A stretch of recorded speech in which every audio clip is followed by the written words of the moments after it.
yung manibela.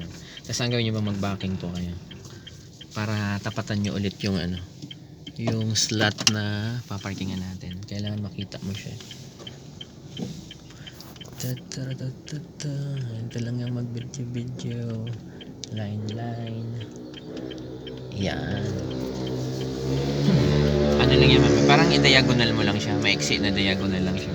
Basta ang makikita mo lang dito, ma'am, kahit makita mo lang yung dulo niya, yung line na yun, yung unang line, gutter. Yan, sige po, forward. Ano ba? Ganun na ako, Ah, diba? tama po. Tingin pa kayo dyan. Baka mag-away kayo ni Kuya Tricycle.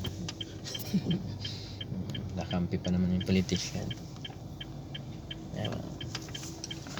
Makita nyo naman yung line. Yan, ganyan po. Sige, subukan nyo. Full turn kayo sa right. Bago kayo umatras, pwede nyo isagad sa right. Yan. Yan. Tapos reverse. Yan. Tapos ang babantayan mo ngayon, ma'am, yung left mirror mo.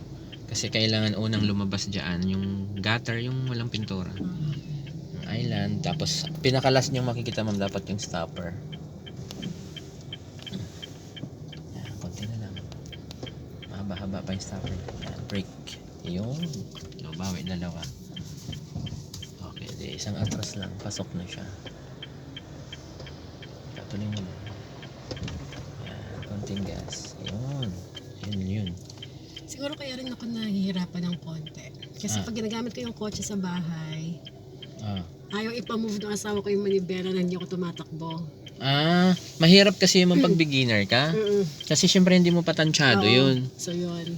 Kasi pag gumalaw ang sasakyan, lalo na pag medyo napabilis, wala na to. Tabingi na yan. Dapat hangat bago ka, konting sacrifice doon sa gulong. Konting sacrifice sa manibela. Ini-explain din na namin sa estudyante yan kasi ang mga kotse naman ngayon, mga electronic naman, ang gulong lang niya talaga ang nasisira. Pero hindi naman din ganun masisira yung gulong. Lalo na pag orig ang gulong mo, kahit nga China na gulong, hindi nasisira ng ganun. So kaya ka nahihirapan, ma'am, kasi pag moving talaga, ma'am, kailangan mabilis dito Mabilis yung kamay mo, tapos yung tansya, pag sira yung tansya mo, di sira yung parking mo.